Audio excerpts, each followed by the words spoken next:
So Graham, what do coaches learn from the spring game, especially with your guys? I mean, some of them haven't played in front of crowds of significance, and not that they'll be packed, but I think that's the thing that you're trying to see the most is how they perform with people in the seats, and that's a different feeling. And like you said, for some of the guys, it's something they don't have much experience in, and so I think that you can get a lot out of that. Obviously, from a schematic standpoint, a lot of times we haven't really talked about it, but you go in and a lot of times you're really vanilla and do some things that isn't necessarily everything you have. So it's from that standpoint, hopefully they can execute. You want them to be able to execute because it's probably going to be pretty basic.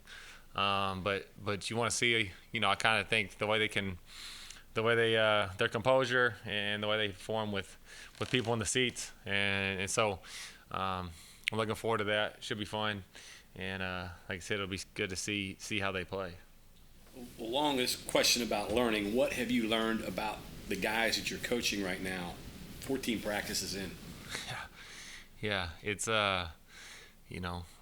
had it 14, and I do think we've grown, and as a unit we've grown a lot. Obviously, in the quarterback room, we're continuing to grow every day, I think, and I think that we've shown flashes of being really good, and we've shown flashes of where we got to get better, and as a unit and as a position, and so.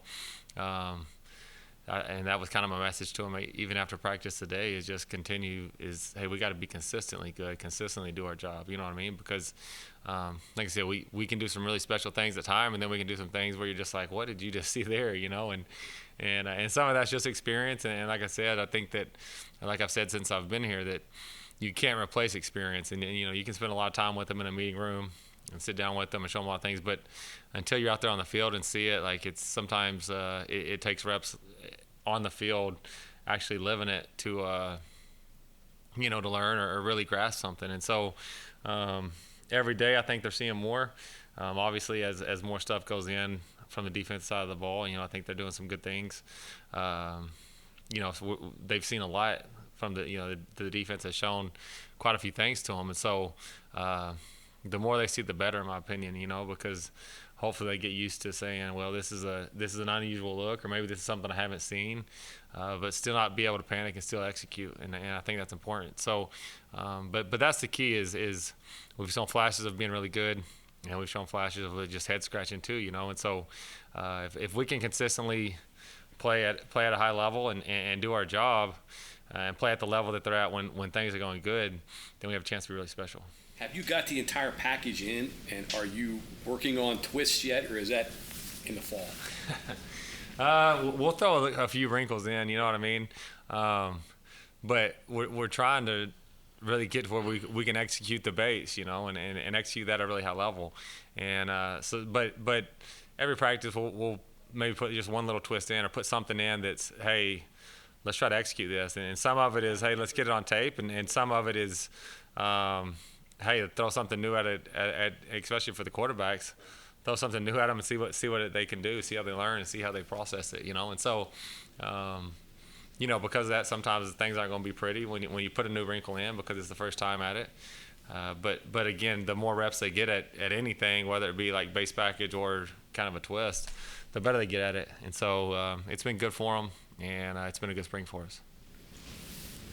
You mentioned being vanilla. How paranoid are coaches during the spring game when it's televised, fans in the stands, you're 75 miles from the team you're going to play in the opener, those type of things?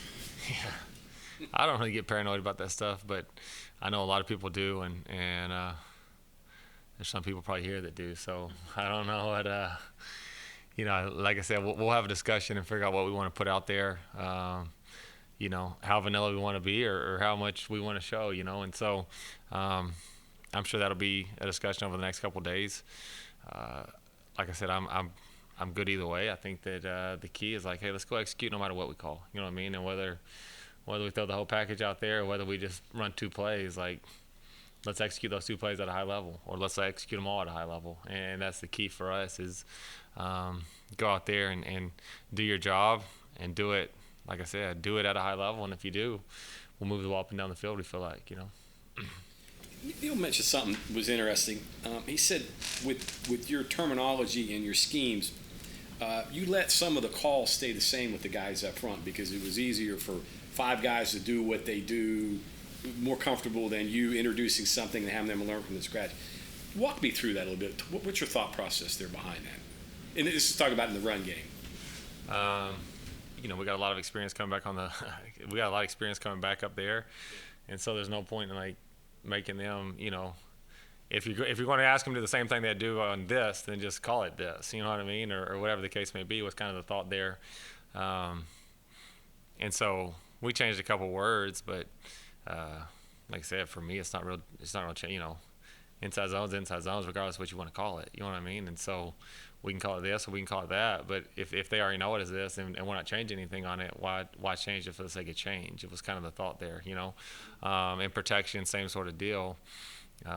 They did some good things in it. They really understood it, especially, and I think at every level, but we put a lot on the center, and so if he already has a good grasp for what he's doing, and when he hears words, has a good grasp for what that means, there's no point changing it just for the sake of change. Now, where we had to, where it meant something or where it mattered, if we had to change it, we did change it. But where we could keep the same, we tried to keep the same as much as possible, especially for those guys up front, because, like I said, there's a lot of guys that have played together a lot, and they already knew or they already had a feel for a lot of things, and so what we could keep the same, we tried to keep the same. Neil said what your system is simple enough for your guys to learn and play fast, but complicated enough to give defenses problems. That pretty much kind of smile. Is that pretty much the air raid? That's the goal, yeah. I've said this before, I've probably said it here before. I think the air raid's a philosophy of like not trying to do everything, but like what you said would be a decent philosophy of what I think the air raid is. It's simple enough that like your guys there's no thinking involved in your guys or no hesitation in your guys, but for a defense it looks different or presents as something different, you know what I mean? But especially for that quarterback, it's the same play. And so, there's plays that we can run, and for us, it's the same play no matter what formation, how we dress it up. For that quarterback, the reads don't change. But if the defense was drawing on a board, they'd probably draw it as 10 different plays, And so the simplicity of it for our guys, okay, they see the signal. It's like, okay, well, let's roll. They can play fast. They don't have to think about it. But again, if you're preparing for it, it looks a lot different. And so that's kind of the thought of what we do. I think that's the thought of most people that have come from the air raid offense or from the Mike Leach tree. Is it's not necessarily we all look the same or we're all running the exact same offense, but the philosophy is similar. And I think that's why a lot of people that have come from him have had success. Whether it be, because you can look at Dana now or when he was here at Oklahoma State or Lincoln or Cliff. Sonny Dykes was with Leach for a while, myself, and then Coach Leach still today. Like, if you put the tape on, you're like, that's not the same offense. You know what I mean? Like, no one's going to say those same offense. You might see some similar concepts every so often, but you would never say, like, that's the same offense on any of those, But at the same time, I think that if you talk to each one of those people and you say, well, what's the air raid mean or what have you taken from Coach Leach? I think it would just be the philosophy of like, hey, you better have an identity. You can't try to do everything. There's a lot of great football plays out there, and that's why I tell our guys all the time. It's not like we have some magic scheme. We're just going to try to figure out what we can be good at and be really, really good at it, and not try to do everything. Last thing here, where does freedom play into the individual rules that you have? I mean, it seems like this offense, you do have some freedom to be able to read defenses. There is some of that built in, right? Oh, yeah. And the further along you go, I think the more freedom you can give them because they have a better grasp of what's going on. And I think that, like from the receiver standpoint, for instance, like you got to understand where you need to be and when you need to be there. And that's the thing is if you give them too much freedom sometimes, and coaching receivers for Coach Leach is where I really, kind of saw this and learned some of this or the receivers say, well, I'm wide open. And I'm like, well, I've stood where that quarterback stood right there, and he's not over there yet. So you can be open all you want, but unless you get open at this time, you're not going to get the football. You know what I mean? And so that's what I mean. Like the longer you're in the system and the better feel they get for that, I think the more freedom you can give them. And it's like, well, Coach, I was open. Well, his eyes were over there still, so it doesn't matter, So that's the key is kind of getting a grasp of where do I need to be and when do I need to be there, and then kind of give them some freedom to do that, and understand also getting that quarterback and those receivers on the same page as far as like, hey, if this is kind of the picture, he's going to find this grass. You know what I mean? And there's a lot that goes into that. Obviously, that sounds pretty simple, and I think at some point it gets pretty simple, but it that's why I think you have to get a ton of reps on it, because regardless of a defense, there's usually going to be a similar picture at some point where people are, and you can work off of it and find ways to attack it.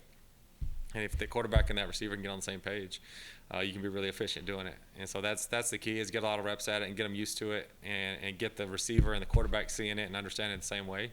And then from a quarterback standpoint, I always try to tell them, like, if you see something, attack it. You know what I mean? And I think the longer they're in the system, or the better grasp they get for it, the more comfortable they get doing that, as far as like, hey, if I call it and you don't like it, call something else. I don't care, and just make it work, If it doesn't work, I'm going to tell you that was really stupid. If it does work, I'll say good play, But it's we give them some freedom. Like I said, if you got leverage or especially like the first read or something, we got bad leverage for what he's running, we'll change the route. You know what I mean? Or get us into this or get us into that. And like I said, the longer you're in it, I think the more freedom you can give them. I think early on, a lot of times, like right now, it's like, hey, if we have this called, this is your primary read, yeah, just talk to him. Just worry about changing him. I think if you're in it for 3 or 4 years, I think you get to the point where it's like, hey, if you don't like the, just call what you want to call. You can change the whole play instead of just changing individual routes. So we give them freedom. I think that,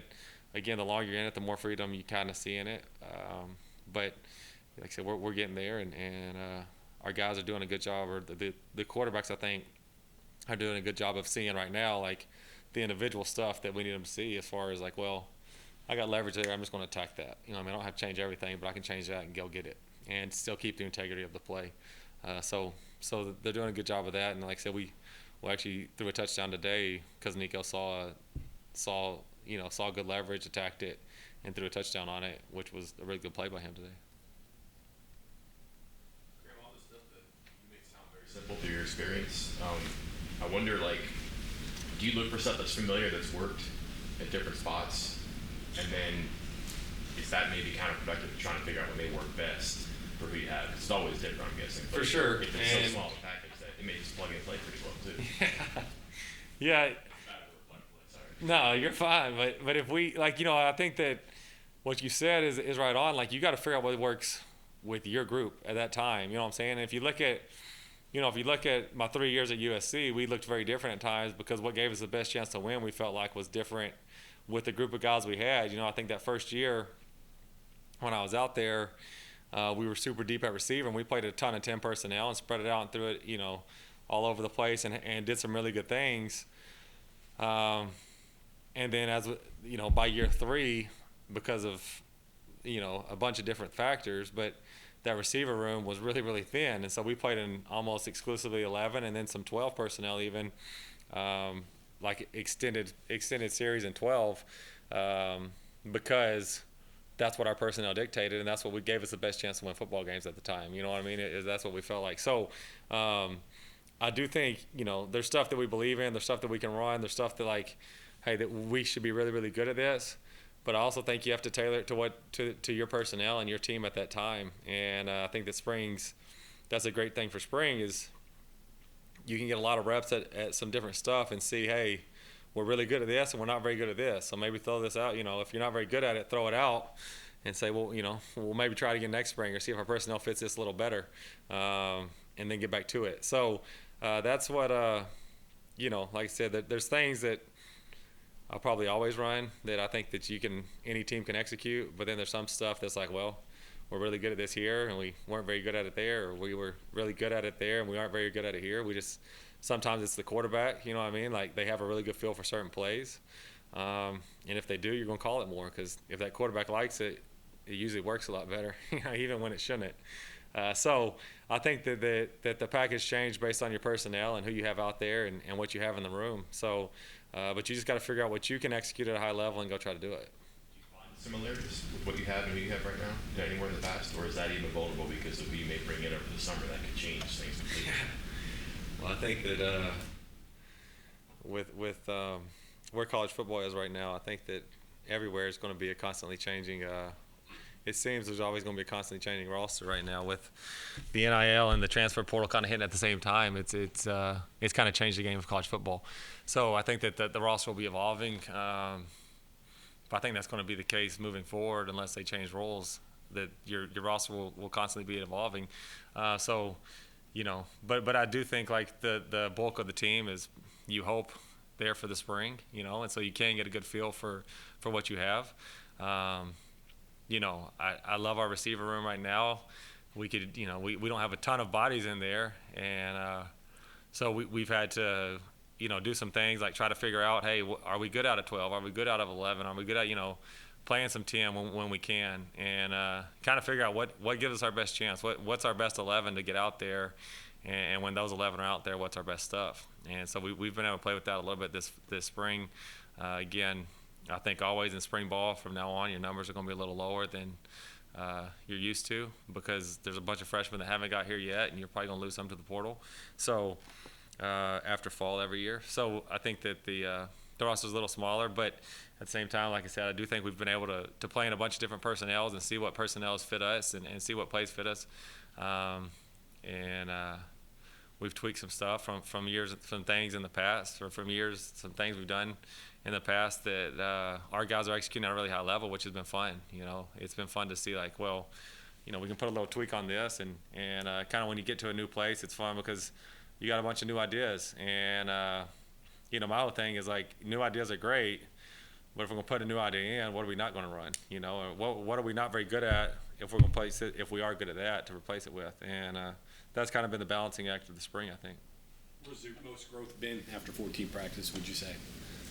I don't know if it's growth, but I think that having an offensive line that's played as many snaps as they've played, that's been fun to be a part of. And I think that, if you could build a football team, I think most people would tell you you start up front, and if you have a quarterback and some guys up front, like, you got a chance to be successful, because if you're really good up front, it makes everything else easier in the run game and the pass game, and so having an experienced offensive line that's played a lot of games together and have seen a lot of things has been really fun. So like I said, I don't know if it's the most growth there, but I think that group is really, really far along. Consistency, maybe? Yeah, that's probably the best way to put it. They're the most consistent, and they work well together.